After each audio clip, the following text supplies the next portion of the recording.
முருகாசரணம். அகிலம் காக்கும் தந்தை அண்ணாமலை ஈசனே, என்னையாளும் நேசனே, உன் பொற்பாதம் பணிந்து நமக்கு தெரியாமல் நம்முடைய தோஷங்களையும் கர்ம வினைகளையும் அழித்துவிடும் 10 இரகசிய பரிகார குறிப்புகள் பற்றி இப்பதிவில் சிந்திக்கலாம். அனைவரும் அவசியம் அறிந்து கடைபிடிக்க வேண்டிய வாழ்வியல் குறிப்புகள் இவை. சில நல்ல செயல்கள் நம்முடைய தோஷத்தை விலக்கி நமக்கு நன்மை தரும். 1. படுக்கை அறையில் தலை அருகே நீரை வைத்து உறங்கிவிட்டு அந்த நீரை காலையில் செடிகளுக்கு விட சுக்கிரதோஷம் படிப்படியாக குறையும். இதனை இவ்விவரத்தை மாற்றி சொல்லலாம். படுக்கைக்கு நாம் எடுத்து செல்லும் குடிநீர் காலையில் மீதம் இருந்தால் செடிகளுக்கு, குறிப்பாக துளசி அல்லது தொட்டாசினி செடிகளுக்கு விட்டுவிட வேண்டும். அடிக்கடி பசுவுக்கு வாழைப்பழம், கற்கண்டு பொங்கல் கொடுப்பது சந்திரன் ஆசிகளை நமக்கு கொடுத்து புகழை பெற்றுத்தரும். 3. வசதியில்லாத குடும்பத்தினருக்கு ஈமச்சடங்குகள் செய்ய பணம், பொருள் கொடுத்து உதவி செய்தல் சனி பகவானின் ஆசைகளை கொடுத்து ஆயுளை விருத்தி செய்யும். ஆசான், வேதம் படித்தவர்கள், நம் முன்னோர்கள் மற்றும் சாதுக்களை விழுந்து வணங்கிட புண்ணிய யாத்திரைக்கு இல்லாதவருக்கு பொருள் கொடுத்து உதவுவது, குழந்தை பெற்ற ஏழை தம்பதியருக்கு பொருள் கொடுத்து உதவுவது குருவின் ஆசைகள் கிடைக்கும். சிதிலமடைந்த கோவில்களுக்கு நீர்நிலை உண்டாக்குதல், தண்ணீர் தொட்டி, குளம் சரி செய்தல் அல்லது செய்பவருக்கு உதவுதல் தேவதைகளின் ஆசிகளை கொடுத்து நமக்கு வசியமும் கவர்ச்சியும் கொடுத்துவிடும்.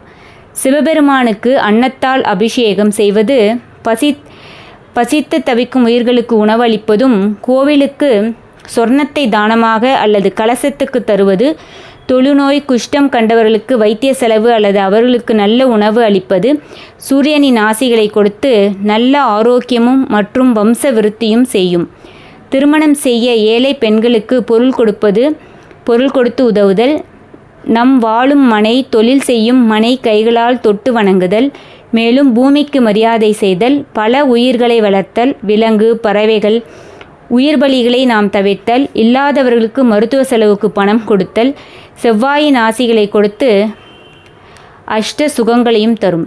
ஏழை குழந்தைகளுக்கு கல்விக்கு பொருளுதவி செய்தல், புதன்கிழமை தோறும் அன்னதானம் செய்தல், புதிய உடைகளை தானம் செய்தல், குறிப்பாக குளிர்காலத்தில் செய்வது புதனின் ஆசிகளை நமக்கு கொடுத்து சண்டை, பொறாமையால் வரும் நோய், திருஷ்டி, நீதிமன்ற சோதனை போன்ற தொல்லைகளை விலக்கி நல்ல தொழில் மேன்மையும் வாழ்க்கையையும் கொடுக்கும்.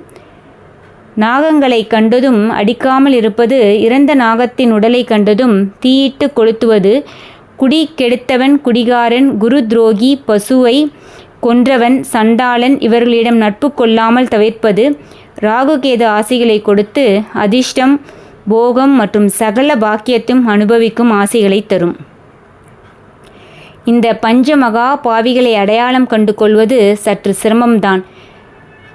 தெரிந்து சேர்வது நமக்கு தரித்திரம்.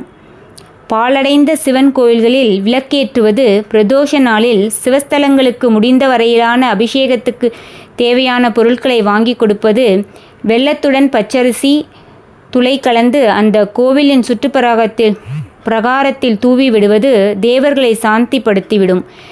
இவர்கள் நம் முன்னோர்களுக்கு மோட்ச பதவி அளிப்பார்கள். இவைகள் பொதுவானவை, ஒரு முறை செய்யும் பரிகாரம் அல்ல. வழக்கமாக செய்ய வேண்டிய கட்டாயமில்லை. புரிந்து செய்தாலும் தெரியாமல் செய்தாலும் பலன் ஒன்றுதான். சிவாய நம. சிவாய நம. சிவமே ஜெயம், சிவமே தவம், சிவமே என் வரமே, சிவனே சரணாகதி, எங்கும் சிவநாமம் ஒலிக்கட்டும், இப்பிறவி இனிதே சுவாமி. நன்றி.